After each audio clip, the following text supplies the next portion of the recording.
you all for coming in. Welcome, everyone. In this short 20-minute presentation, I want to talk to you about how you can modernize your applications using containers and Kubernetes, and how you can modernize your infrastructure that you're running your applications on using Azure Stack HCI, so hyperconverged infrastructure, moving away from a traditional three-tier model. My name is Bhavin Shah, and I'm a technical marketing engineer for Lenovo, focusing on all things hyperconverged infrastructure and cloud. Uh, let's do a quick poll before we get started and look at the agenda. How do we have any developers in the room or whatever that this is? Okay, so like five. How about people from the ops side? Okay, so like 6 to 7, even mixed. Other people didn't want to raise their hand, so okay, that's good. So let's see what we have in the agenda today. We'll start the discussion by talking about containers. Okay, that was unexpected, but we'll start by talking about containers and what they are, what are the benefits, introduce what Windows containers are and how you can operationalize them. Then we'll focus on Kubernetes, how you can use Kubernetes to orchestrate your containerized applications. Then we'll move on to the infrastructure modernization piece and talk about Azure Stack HCI solutions, why use Windows Server for hyperconverged infrastructure, focus on Windows Admin Center, which is the next generation management tool from Microsoft, and then we'll close this up with a demo of running a Windows container on Kubernetes on Think Agile MX, or sorry, on Azure Stack HCI. So we have a packed agenda for the next 20 minutes. I can take questions after that. Let's see. Let's get started by talking about application modernization. So let's recap, like before we start discussing how things are and what tools do we have available today, let's focus on what things used to be. Like let's say 10 years back, let's rewind the clock a bit. Let's talk about how organizations used to build applications. They used to build applications using a monolithic architecture where like there was one single code base that all the development teams worked on, and you had different branches maybe to like commit code to. As a developer, you always wanted to make sure that any code that you checked in didn't create or didn't break anything else in the application itself. This was like a tedious approach, and it slowed down the pace with which I could add new features or I could like fix bugs in my application.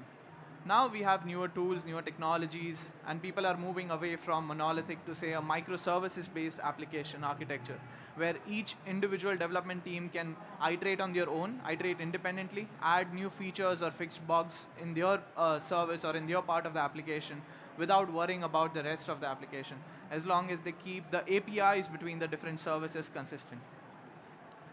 But for using microservices, using virtual machines to run these microservices is kind of an overkill. You don't need a full-fledged virtual machine to just run a simple microservice.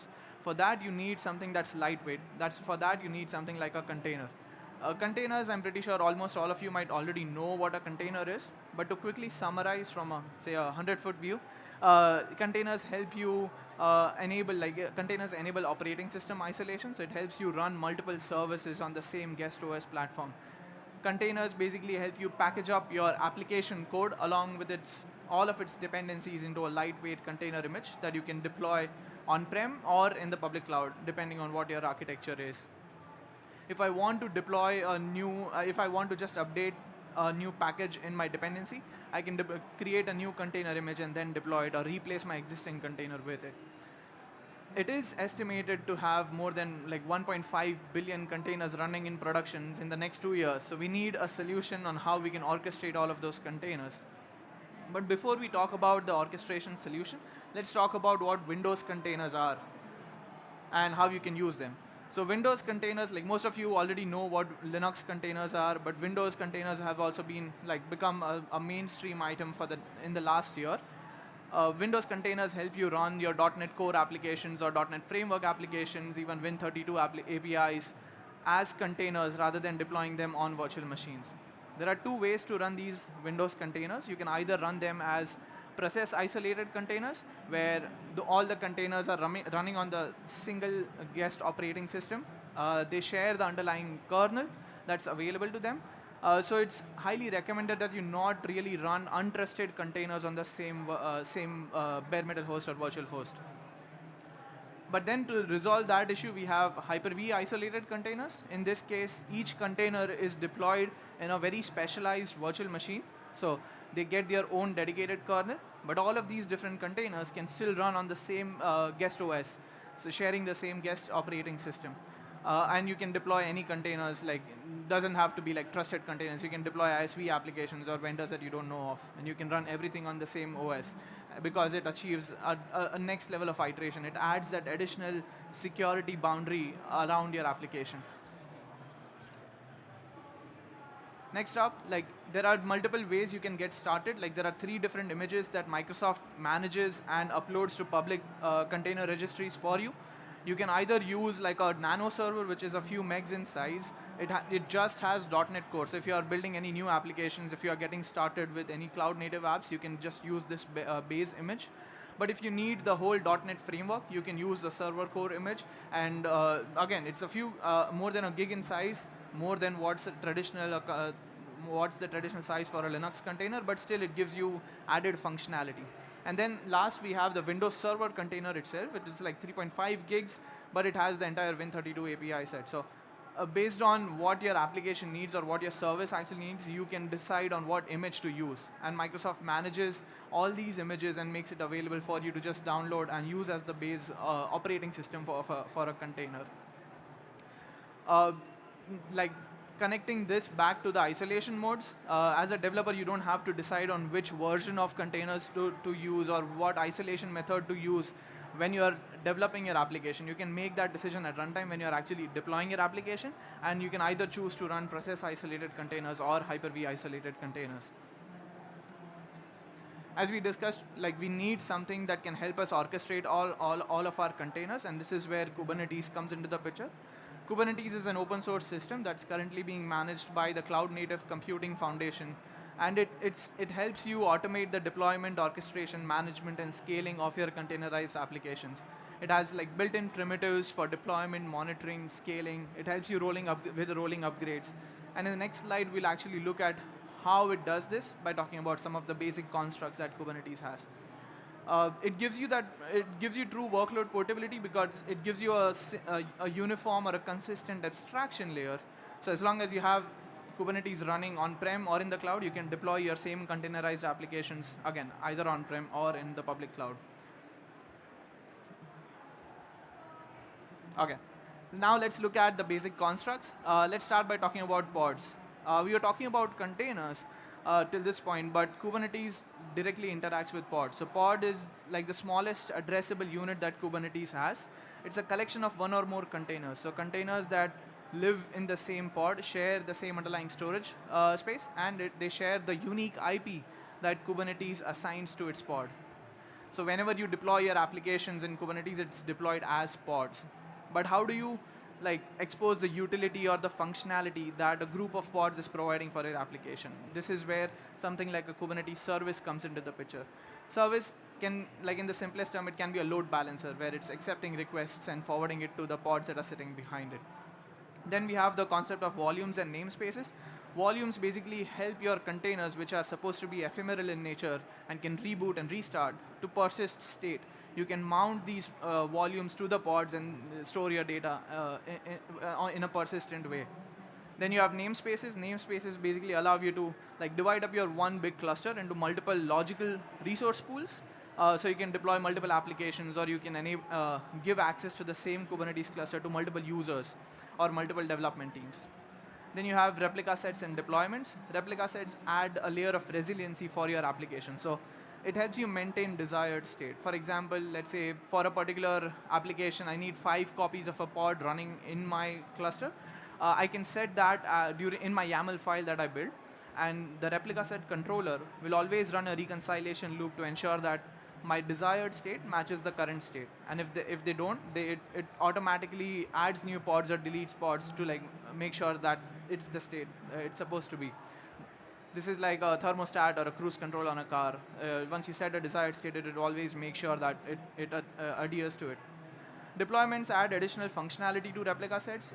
It helps you basically non-disruptively move between versions of your application. So if you're running version 1, you can start deploying one pod at a time of version 2 and removing one pod. All of this functionality is automated by the concept of deployments. And then you have stateful sets and daemon sets. Daemon sets are useful when you want to run a logging application, when you want at least one copy of a pod running on each node in the cluster. Again, for logging applications, you want to collect logs from each node in your cluster. That's where a daemon set can come into the picture. Now let's look at how Kubernetes works with Windows Server. So again, if you want to deploy the Windows container images that we saw, you need a Windows Server worker node in your cluster to run those Windows containers. One caveat here is with the latest version of Kubernetes, you can only run process-isolated containers. You cannot run Hyper-V isolated containers. Like it's in beta, it's not generally available and supported today. But again, to get started, you need a Linux VM to act as the control plane for your Kubernetes cluster. The control plane components like the API server and etcd, all of those things are not supported on Windows Server nodes today. You need a Linux-based virtual machine or a Linux-based node for that, for the control plane functionality. And then you can have your different Windows Server machines, or you can even have a mixed cluster with a few Windows Server nodes and a few Linux nodes to run your Linux and Windows containers. On each of the Windows worker nodes, you have components like the kubelet, kubeproxy. Kubelet is kind of like the local controller on the node itself. So once the kube scheduler on the control plane tells a node that, okay, you're responsible for running 2 out of my 5 pods, the kubelet is responsible for maintaining that desired state. So it won't go back to the API server anytime a pod failure happens. It takes that ownership and maintains the desired state on your worker node. I think that was a good overview of our application modernization piece. Now let's talk about infrastructure modernization. So infrastructure modernization is needed because we are still living in a world where we have different silos. We have a compute team, we have different dedicated storage arrays or a SAN fabric that we are maintaining, and that's adding operational complexity. We need to reduce the amount of operational complexity and help business move forward. We need to modernize our infrastructure and move away from a siloed approach where I have a dedicated SAN array, a SAN fabric, dedicated network switches, and then the compute layer.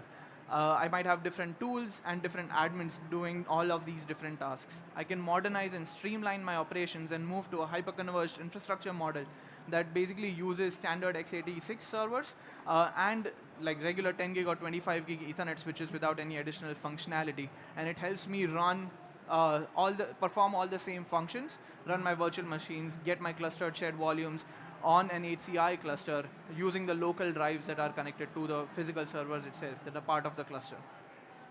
But this is a generic HCI message. We need to talk about like why you should use Windows Server for your hyperconverged infrastructure environments. So again, for simplified operations, most of you at Ignite this week are familiar with how Hyper-V works, or are familiar with System Center Virtual Machine Manager or some other tools, right? It's the same set of tools. It's once you deploy a Windows Server Data Center edition, you get Hyper-V, you get storage spaces direct, you get software-defined networking capabilities, and you get the management layer with Windows Admin Center. All of that is easy to use and in one package rather than operating in different silos. Next up is standardize and scale out. Standardize and scale out helps you because it's the same architecture whether you're deploying in robo sites, like doing 2-node deployments. If you guys attended the Windows Server session yesterday, you saw the new Edge server that helps you run 2-node deployments in a robo site. Or if you want to like you can run the same software stack in your core data centers as well to a maximum of 16 nodes per cluster, and you can add more clusters and maybe create a cluster set for larger deployments. So it helps you standardize and scale out. And then consolidate to lower cost. This is really important because once you buy that one single license, the Windows Server Data Center license, you get Hyper-V, you get storage spaces direct, software-defined networking. You can run unlimited Windows virtual machines on the same platform. So instead of paying for additional VM licensing, that's included in the box as well. So these are the 3 key reasons why you should consider like using Windows Server for your hyper-converged infrastructure environments. Let's spend a couple of minutes on Windows Admin Center before we move on to the live demo. Windows Admin Center is basically the next generation of management tools from Microsoft. It helps you manage your Windows Server workloads, your failover servers, Azure Stack HCI, so hyper-converged infrastructure workloads. It gives you different dashboards to help you monitor your VMs, your storage, your network functionality. It's highly extensible and pluggable, so like vendors like Lenovo have their extensions into Windows Admin Center that give you a single pane of glass management for both your managing your virtual resources and your physical resources. And the best part here is it gives you the ability to consume a few hybrid cloud services from Azure. So if you want to use Azure as a backup site or a disaster recovery site using Azure Backup or Azure Site Recovery, you can do that. If you want to create like a point-to-site VPN connection between on-prem and public cloud, you can do that using Azure Network Adapter that's part of Windows Admin Center. So there are a few services that you get. Like you don't have to deploy a full-fledged Azure stack to get some Azure experience. You can still use public cloud for a few of the services. Now, like without wasting further time, I think I have 5 minutes remaining, which is kind of like the perfect time for my demo. So this section, like we'll bring the two parts together, like the two sections that we discussed as a whole. We'll see how running a 4-node Azure Stack HCI cluster with a couple of network switches, and how you can run a Kubernetes cluster with Windows Server nodes on top of it. So let me flip to my a second monitor, a second screen, and we can look at it. Is this readable to everyone, like on the back? Is this font good enough? Okay, perfect. So this is the one Ubuntu VM that you saw in that diagram where I'm running the control plane components. It has the kubectl utility installed to deploy my containerized applications or interact with my Kubernetes cluster. So let's look at a simple YAML file that we have for this demo purpose. Let's see what it looks like. So we have defined a service construct that uses node port and port 80. We have a deployment where we have specified that, okay, I want 2 replicas of this container. So again, this is that desired state configuration. And then for the container spec, as you can see, this is pulling it from a public repository. It's a Windows Server core image 1809. There are newer versions available as well. And then it's running a simple PowerShell command. It's a simple web application that you can deploy. So let's get out of this YAML file, and using kubectl, we can just apply it, and it will deploy a Kubernetes service and the Kubernetes deployment. So deployment will ensure, like on the backend, it will deploy those 2 additional pods that are needed to run that application. At this point, we can do a few get commands to see. So all namespaces, let's start from there. Like look at all the different pods that are running on top of my Kubernetes cluster. You'll see that the Windows web server pods that we just created are still in container creating mode. It's still been 8 seconds. But there are other things like the etcd, the API server, the controller, the different components that we saw from like in the basic constructs of Kubernetes are running on my cluster. So by default, the application that I deployed runs in the default namespace. So I can remove all namespaces and get a more streamlined answer. As you can see, within like 30 seconds, we have those Windows containers up and running. And in the YAML file, we saw that we needed 2 of those, so we have 2 containers running. If we do a kubectl get service, we'll see the port number that it's responding on. So there are different ways how you can expose the functionality. You can either use node port, where you can navigate to any node IP in your cluster, in your Kubernetes cluster, and use that port number to get to that web server. You can also assign it a dedicated public IP using a service type load balancer, and there are different types available for the service type. Before we go and navigate to the browser, let me just do a get nodes to show you what the different nodes are. So I have my Kubernetes master and a couple of virtual machines that are the worker VMs. If I provide it a different flag, it basically gives me additional details. So as you can see, the Kubernetes master is running Kubernetes version 1.14.7. It's running Ubuntu 16.04. But from a worker node perspective, I have 2 worker VMs running Windows Server 2019 Data Center Edition. Again, the additional benefit of running it on an Azure Stack HCI solution is I don't have to pay for licensing for these worker nodes. It's included in the base price. Now let's go to a standard browser and navigate to an IP 162.152.5. Let's see what the port number this time was, 31772.